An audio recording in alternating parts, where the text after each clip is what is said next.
So we learned at the beginning of the Mishnah of Ketubot that the Ketubah, if you like, or the minimum price on a Ketubah, the minimum sum on a Ketubah, this is the sum that the woman would receive if her husband dies or if she divorces.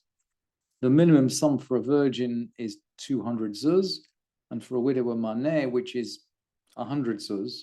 And we talked about the fact that it seems as though the sages are making a financial incentive for men to marry widows.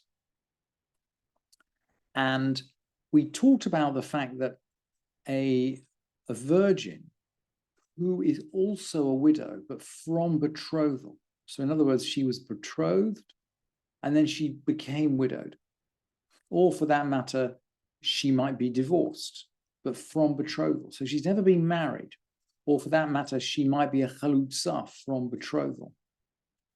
So her husband died and then she performed chalitza. But before she was married, but after kiddushin and before nisuin. And in these situations, she's treated like a virgin. Her ketubah is 200. That's the second Mishnah in Ketubot.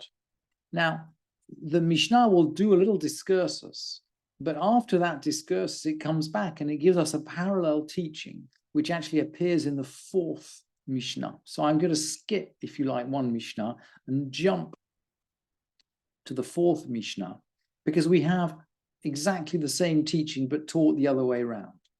Betula almana grusha v'chalutza min hanisuin. A virgin who was a widow, a divorcee, or a chalutza from marriage. So not from kiddushin, but from marriage. Her ketubah is a maneh, and there's no claim of non-virginity. In other words, that we sort of assume that someone who's married is not a virgin. And this really relates back to perhaps the economic reason why the ketubah of a widow or a divorcee, this doesn't explain the chalutza, but it probably does actually explain the chalutza, because all these three have been married before. And so we assume that when they went out, they already had their ketubah. So I think we can assume that they already have some significant financial standing. And this may be another, apart from the economic incentive to marry widows, this might be another reason why the ketubah of these categories is less than the ketubah of a virgin who has no money at all. And then the Mishnah goes on to teach Hagiyoret v'hashfuya v'hashifcha sheniftu or shenigaru or shenishtachu yeterot al benot shalosh shanim v'yom echad. A proselyte, a captive, and a slave who've been redeemed or converted or freed more than 3 years and a day old. Remember, in the previous Mishnah, we dealt with these categories who are redeemed, converted, or freed less than 3 years old, and they're assumed to be virgins. So these are now more than 3 years old. These are assumed not to be virgins.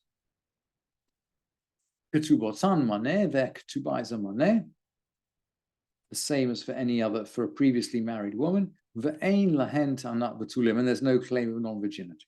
So in other words, the fourth Mishnah is, if you like, the mirror image of the second Mishnah, but in different categories.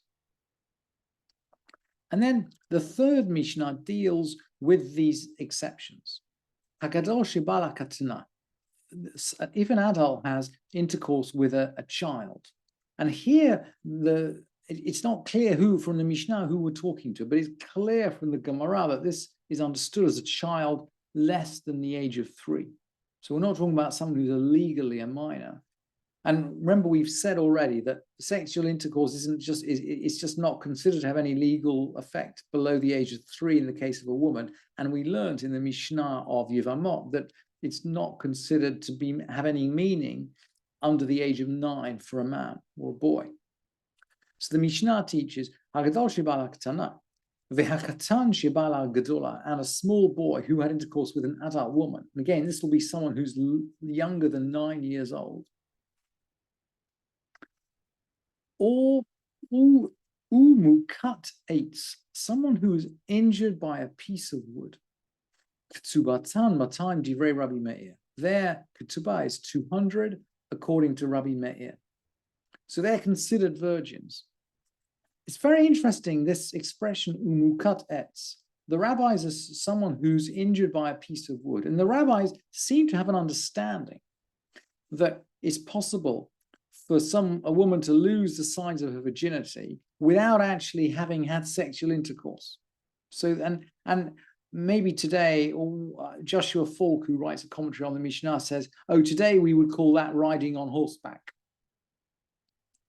But the rabbis call it injured by a piece of wood. They don't mean this literally. They just mean there's something happened that we can't explain. And the Chachamim Omrim and the sages say, Mukat eitz ktubata moneh.